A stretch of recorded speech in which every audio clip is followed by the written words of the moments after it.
సారే వెంటనే మొదలు పెడదాం. ఈరోజు మనం అత్యంత పురాతనమైన అద్భుతమైన ఒక కథలోకి అడుగుపెడుతున్నాం. బ్రహ్మపురాణంలో దాగి ఉన్న దక్షయజ్ఞం వెనుక ఉన్న అసలు రహస్యాన్ని విశ్లేషించబోతున్నాం. ఇది కేవలం ఏదో ఒక పాత కథ కాదు సుమా, స్థలకాలాల హద్దులు చెరిపేసి మన చుట్టూ ఉన్న ప్రపంచాన్ని నిర్మించిన విశ్వవ్యాప్తమైన ఒక గొప్ప ఇతిహాసం. ఒక్కసారి ఊహించండి, ఎప్పుడో సృష్టి ప్రారంభంలో జరిగిన ఒక చిన్న కుటుంబ వివాదం ఈ రోజుకి మన భారత ఉపఖండంలోని పవిత్ర క్షేత్రాలను, చివరికి మన ఆధునిక సినిమాను కూడా ఎలా ప్రభావితం చేస్తుందో తెలుసా?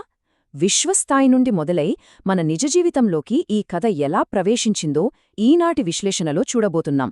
ఈ ప్రయాణం చాలా ఉత్కంఠభరితంగా ఉండబోతోంది. హిందూ పురాణాలకు పునాది లాంటివి 18 ముఖ్యమైన మహాపురాణాలు. ఈ అద్భుతమైన సృష్టికథను అర్థం చేసుకోవాలంటే మనం బ్రహ్మపురాణంతోనే మన ప్రయాణాన్ని మొదలుపెట్టాలి. ఎందుకంటే విశ్వనిర్మాణం గురించి మన ప్రాచీనులు ఏమనుకున్నారో చెప్పే అత్యంత ప్రామాణికమైన ఆధారాలు ఇవే. మరి వేల సంవత్సరాల నాటి ఈ అపారమైన జ్ఞానం మనదాకా ఎలా భద్రంగా చేరుకుంది? ఇంటర్నేషనల్ గీతా సొసైటీ లాంటి సంస్థల అలుపెరగని కృషితోనే. వాళ్ళీ ప్రాచీన గ్రంథాలను ఎంతో జాగ్రత్తగా సంరక్షించి ఆధునిక కాలానికి తగ్గట్టుగా అనువదించి అందిస్తున్నారు. వాళ్లవల్లే ఈరోజు మనం ఇంతటి విశ్వరహస్యాలను ఇంత సులభంగా తెలుసుకోగలుగుతున్నాం. ఇక అస్సలు కథలోకి వస్తే ముందుగా ఈ విశ్వం ఎలా పుట్టిందో చూద్దాం. బ్రహ్మాండం మూలాల్లోకి వెళ్దాం. సృష్టి ప్రారంభక్షణాలు ఎంత అద్భుతంగా ఉండేవో కదా! బ్రహ్మపురాణం ప్రకారం మొదట అంతటా కేవలం నీరు మాత్రమే ఉండేది. ఆ నీటిలో నుండి ఒక ప్రకాశవంతమైన బంగారు అండం బయటకొచ్చింది. ఆ అండంలో ఒక సంవత్సరం పాటు ఉన్న బ్రహ్మ దాన్ని ఆకాశం మరియు భూమిగా 2 భాగాలుగా చేశాడు. ఆ తర్వాత తన మనస్సులోని శక్తితో 7 గొప్ప మహర్షులకు ప్రాణం పోశాడు. అత్యంత సంక్లిష్టమైన సృష్టి ప్రక్రియ ఇలా అంచెలంచెలుగా ఒక పజిల్లాగా జరిగింది. ఇక్కడ మనం అర్థం చేసుకోవాల్సిన మరో ముఖ్యమైన విషయం సమయం. ఈ సంఖ్యను చూసారా? 10 లక్షల కోట్లు. హిందూ పురాణాల్లో సమయాన్ని ఎంత భారీ స్థాయిలో కొలిచేవాలో చెప్పడానికి ఇదొక ఉదాహరణ. ఇంత పెద్ద సంఖ్య కేవలం ఒకే ఒక్క పద్మ సంవత్సరాన్ని సూచిస్తుంది. చంద్రుడు తపస్సు చేసిన కాలాన్ని లెక్కించడానికి దీన్ని వాడారు. మన ఊహలో కూడా అందనంత పెద్ద స్కేలిది కదూ? ఇంతటి బ్రహ్మాండమైన సృష్టి నుండి ఇప్పుడు మనం నేరుగా ఒక భయంకరమైన కుటుంబ వివాదంలోకి అడుగుపెడదాం. దక్షుడి కథ మొదలయ్యేది ఇక్కడే.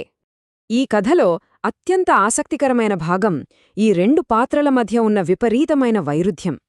ఒకవైపు దక్షుడు, బ్రహ్మకుమారుడు, విపరీతమైన సంపద, హోదా పట్ల వ్యామోహం, పక్కా చాదస్తమున్నవాడు. మరోవైపు శివుడు, అందరూ సమానమేని నమ్మేవాడు, భోగభాగ్యాలు వదిలేసి ఒంటికి బూడిద పూసుకుని శ్మశానాల్లో తిరిగే ఒక ఆదర్శ సన్యాసి. వీళ్ళిద్దరికీ ఉత్తర దక్షిణ ధృవాలకున్నంత తేడా ఉంది. అందుకే దక్షుడి గారాల కూతురు సతీదేవి శివుడిని పెళ్లి చేసుకోడాన్ని ఆ తండ్రి ఏమాత్రం జీర్ణించుకోలేకపోయాడు.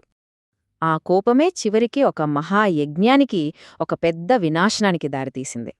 అదే దక్షయజ్ఞం లేదా బృహస్పతిస్తవం. అసలు ఈ యజ్ఞం ముఖ్య ఉద్దేశమే శివుణ్ణి అవమానించడం. పరిస్థితులు ఎంత వేగంగా మారిపోయాయో చూడండి. పిలువకపోయినా సతీదేవి యజ్ఞానికి వెళ్లడం, అక్కడ దక్షుడు ఆమెను ఘోరంగా అవమానించడం, ఆ బాధ తట్టుకోలేక సతీదేవి అక్కడే యజ్ఞగుండంలో దూకి ఆత్మాహుతి చేసుకోవటం, ఇదంతా కంటి రెప్పపాట్లో జరిగిపోయింది. ఒక రకంగా చెప్పాలంటే ఇదొక థ్రిల్లర్లాగా వేగంగా జరిగిపోయిన పౌరాణిక విషాదం. ఆ తర్వాత మొదలైందే శివుని ప్రతీకారం. ఆ సమయంలో దక్షుడు వాడిన మాటలు ఇవే. ఒక నాస్తికుడు మరియు శ్మశానవాసి 10 మందిలో తన భర్తను తండ్రి ఈ విధంగా కించపరచడం సతీదేవి భరించలేకపోయింది. అక్షరాలా ఆమె గుండె ముక్కలైపోయింది. ఈ మొత్తం వినాశనానికి, ఆ మహావిషాదానికి అసలు కారణమైన ఎమోషనల్ పాయింట్ ఇదే. సతీదేవి మరణవార్త విన్న తర్వాత శివుడిలో గూడు కట్టుకున్న ఆ దుఃఖం విశ్వాన్ని వణికించే ఒక మహారౌద్రంగా ఎలా మారిందో ఇప్పుడు చూద్దాం. ఆ ఆవేశంలో శివుడు తన జుట్టు ముడిని పీకి నేలకేసి కొట్టగానే అందులోంచి భయంకరమైన వీరభద్రుడు, భద్రకాళి పుట్టుకొచ్చారు. యజ్ఞశాలలో వాళ్లు సృష్టించిన బీభత్సం అంతా ఇంతా కాదు. భృగు మహర్షి సైన్యం పేకమేడలా కూలిపోయింది. సరస్వతి, అదితి ముక్కులు కోసేశారు, పూషణుడి దంతాలు రాలగొట్టారు. అంతెందుకు, యజ్ఞాన్ని దగ్గరుండి చూసుకుంటున్న సాక్షాత్తు ఆ భృగు మహర్షి తెల్లటి గడ్డాన్ని కూడా లాగేశారు. యజ్ఞానికి వచ్చిన వాళ్లందరికీ చుక్కలు కల్పించాయి. అయితే ఇక్కడొక ఆసక్తికరమైన విషయముంది. ఈ గొడవ ఎలా ముగిసిందనే దానిపై ప్రాచీన గ్రంథాల్లో వేర్వేరు వర్ణనలున్నాయి. వాయుపురాణం ప్రకారం దక్షుడు జింకలా పారిపోతుంటే తల నరికేశారు. ఆ తర్వాత పరబ్రహ్మ అతన్ని క్షమించాడు. కాని భాగవత పురాణంలో దక్షుడి తల నరికేసి దానికొక మేకతలను అతికించి మరీ యజ్ఞం పూర్తి చేసినట్లుంది. ఇక హరివంశ కూర్మ పురాణాల్లో అయితే ఏకంగా విష్ణుమూర్తి రంగంలోకి దిగి శాంతి కుదిరే వరకు తన సుదర్శన చక్రంతో వీరభద్రుణ్ణి అడ్డుకున్నట్లు రాసింది. ఒకే కథను ఈ గ్రంథాలు ఎంత భిన్నంగా రికార్డ్ చేశాయో కదా. ఇంతటితో ఈ కథ ఆగిపోలేదు. ఈ ప్రాచీన విషాదం మన భారత ఉపఖండం యొక్క భౌగోళిక స్వరూపాన్ని, పవిత్ర క్షేత్రాలను ఎలా మార్చివేసిందో తెలుసుకోవడం ఇంకా ముఖ్యం. ఈ సంఖ్యను గమనించారా? 54. సతీదేవి పార్థివ దేహాన్ని భుజంపై వేసుకుని శివుడు లోకాలన్నీ తిరుగుతున్నప్పుడు విష్ణువు చక్రం వల్ల ఖండించబడిన ఆ దేహభాగాలు భూమిపై ఎక్కడెక్కడైతే పడ్డాయో అవే ఈ 54 శక్తిపీఠాలు. వారణాసి, జ్వాలాముఖి, కామాఖ్య, కొల్హాపూర్, కాంచీపురం లాంటి ప్రసిద్ధ క్షేత్రాలన్నీ అలా ఏర్పడినవే. ఈ 54 పీఠాల్లో నేడు మనకు తెలిసినవి, లక్షలాది మంది భక్తులు దర్శించుకుంటున్నవి 51 మాత్రమే. మిగిలిన 3 పీఠాలను అత్యంత రహస్యంగా ఉంచారని చెబుతారు.